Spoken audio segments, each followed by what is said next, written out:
Al, you didn't look at Roddy Piper and think about his athletic ability. You never looked at any of these guys. Stop it, Al. Russo'sBrand.com, where the pros are the pros. I was telling Jeff, Al, I don't know if you saw online this morning, but they had, like footage from, I guess it was Ospreay and Ricochet last night. I was just telling Jeff, bro, it was like you were watching The Matrix. There was nothing you could have believed that they did, no matter how badly you would have wanted to believe it. I enjoy the athleticism. I want to make that clear. I think both these guys are just amazingly talented physically. I just wish that they understood that the problem with it is they're selling what they do, like we've talked about. They don't sell the intent behind it. If there was an effort, like if you could get a sense or an idea from what they were doing, that it was all within the objective of trying to win, I wouldn't care. I would be fine with it. In fact, I would admire it even more that they were able to creatively use their athletic ability to enhance the objective of trying to, succeed, to win the match. But they do it for the sake of doing it to where it looks like simply a floor routine at the Olympics, a gymnastics floor routine. And without that intent behind it, no matter what you're doing, no matter how great the risk you take for an average audience, it's going to mean nothing. It's not going to connect. It's not going to tell, regardless of what they think, it's not going to tell a true story, a story about what is the attempt of trying to win and not lose. And that's, no matter what you do, no matter how fancy it is, no matter how devastating it looks, at the end of the day, the only consequence directly out of it is that you could utilize it to beat somebody. But if you're just simply doing an exhibition of moves that are granted spectacular, but without putting in for the audience the idea that you're using it to gain an advantage to ultimately win, and then there's no point in it. I have no doubt it's spectacular. I've seen videos of those two prior. But Al, I gotta ask you a question. Let's be honest here, because you said I admire the athletic ability. Sure. Let's just be honest with each other here. Right. When was professional wrestling about the athletic ability? That's not what it was. It was never about. It was you never looked at any of these wrestlers and their athletic ability unless it was a Mil Mascaris, or it was always an individual. It was never about athletic ability, Al. Yes, it is. It's the same with any sporting event. Basketball, football, baseball, it's about the athletic ability, but it's about using that athletic ability to achieve a goal, an objective, which is to defeat your opponent, beat the other team, use your athletic skills in a competitive circumstance. Is that it, Jeff?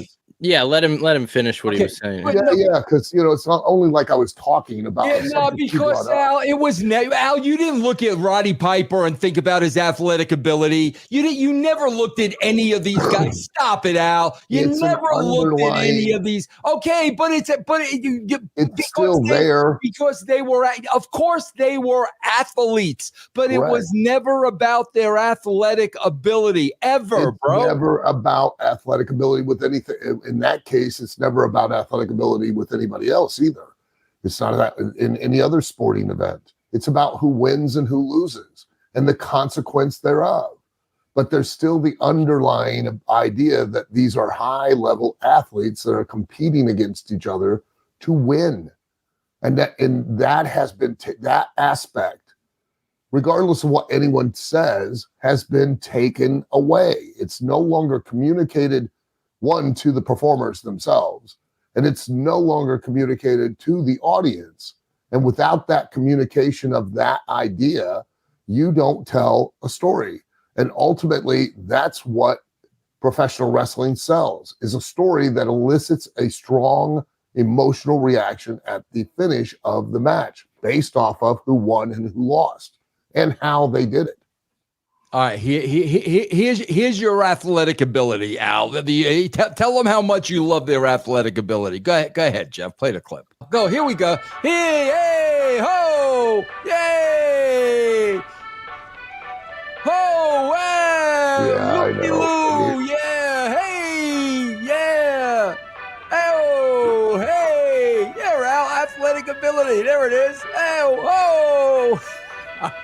I agree. I mean, it's all right now. Jeff, do we have carnival music to play to this, bro? Play carnival music to this. The same thing they did in the last. Look at this, Al. Come on. Yeah. Will you stop athletic ability, Al? They look like, you know what they look like? They look like two Mexican jumping beans, bro.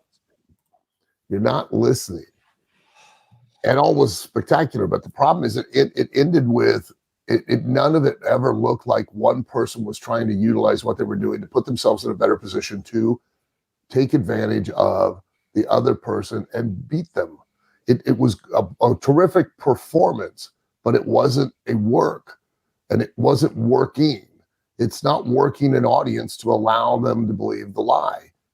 Again, I'm going to commend them on their spatial awareness, their athleticism, but it was all pointless because at the very end, I'm saying throughout, because I really don't agree with this new thing of like it works in Mexico because that's the style based on the culture, which is where a wrestler will come running and they'll push them past them so that for the drive-by, I don't know what the psychology about it was, but maybe to pick up speed, I guess. But then why would you want to push your opponent faster so they can come off the rope and do something more to you?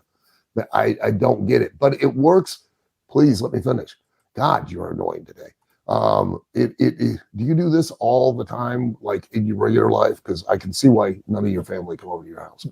I understand that, in Mexican culture that works, but it's now been adopted here. And for a regular audience member watching with the idea, hey, I'm coming to believe that you're attempting to win. When the guy's running at you and you don't try to hit him or stop him, you simply push him past you to now have him do a move to you. You try to do a move to him. Makes no sense. And I know there are going to be people out there going, you don't know what you're talking about. Yeah, I do, because I wrestled as a luchador for quite some time. So I know what I'm talking about. It works in that culture. And some things that work in certain cultures, in certain audiences, don't work in other places. And it doesn't work here psychologically based on what we're trying to sell.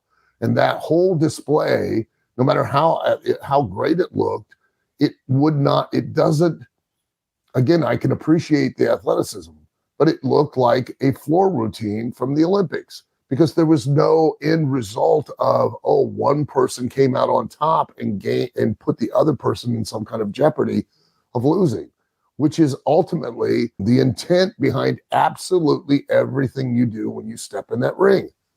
Regardless of what somebody tells you, if it were real, which is what we're trying to sell, we're trying to allow an audience to believe in the lie. The one singular lie, which is that, hey, we're not really out there trying to beat each other. We're not really out there trying to cripple each other, but I want you to believe I am. And in order to believe that, I have to communicate that to you through my actions, my body language, my facial expressions. But that all took place, and it ended with them both staring at each other in the superhero pose on the mat. And at no point, even during the display, did it look like anyone was trying to if Ricochet rolled off of Will Ospreay's back and flipped onto his feet, why didn't Will Ospreay take a swing at him duck? Then Ricochet hit the ropes. Will Ospreay catches him, tries to slam him. Ricochet flips out, bumps Will Ospreay, goes to cover him. Will Ospreay nips up. Ricochet splatters on the mat. Will Ospreay goes to add little elements like that to where there are attempts to capitalize on what you've just done. But they do it for the exhibition in its own sake without the attempt of trying to tell the audience they're using it to win. And that's what's missing. I can appreciate the athleticism. It looks cool, but it is never going to tell a story. It's not actual working of a match. And that's what's even more disturbing, is that everyone's going to go, oh my God, Will Ospreay and Ricochet, God, what incredible workers they are. Did you see that spot they did on AEW? That's not a worker. That's a performer. That's an athlete. It's not a worker. Al, the only people saying that niche audience watching it. You know what everybody else is saying? Everybody else is not pointing out their athletic ability. Everybody else is looking at this saying, this is stupid. That's what they're saying, Al. Any television viewer coming across that is going to say, this is stupid. Not cool, not athletic ability, stupid. Stupid. But they're not going to continue to watch it because there's nothing there that they are demonstrating is at stake that's going to capture that regular average audience, which is what companies need to do. Because let's face it, we've talked about this now for ages. The niche audience is not sufficient enough in numbers or in disposable income to support a company for a long enough period of time. Great, granted, via the internet, we create a perception of success that is kind of hollow and doesn't really exist. And, marks really buy into it and believe it because that's the only source of information or their real understanding of what it is that a wrestling company should be intending to do, but at the end of the day, it doesn't work on the balance sheet. You need to appeal to and bring in as broad an audience as possible. And let's face it, that niche audience is always going to be there. It's always been there. But there are just not enough numbers or enough disposable income to support a company. Yeah. And you're just saying that because you're bitter and you want to see AEW fail. No, I don't. I want to see AEW succeed. I desperately do. I've said that numerous times, But if I'm wrong, why have the numbers decreased? Not just as far as television ratings. We'll get into that argument about, you don't understand. It's different now. People consume stuff differently. The idiotic, ridiculous excuses. Even though if you really look at the stats, there's a huge part of the population of the United States that doesn't have high-speed internet. They don't have access to it. Okay, but you're crazy, because everybody else watches it that way. That's why it's dropped off the TV. Okay, what about the attendance numbers that have steadily declined from day one? No matter how Meltzer wants to spin it, there's clearly been a decline from where it was to where it is. So how do you account for that? Are you not giving your audience what they want to see? There's more competition. I get so tired of these stupid, brainless excuses.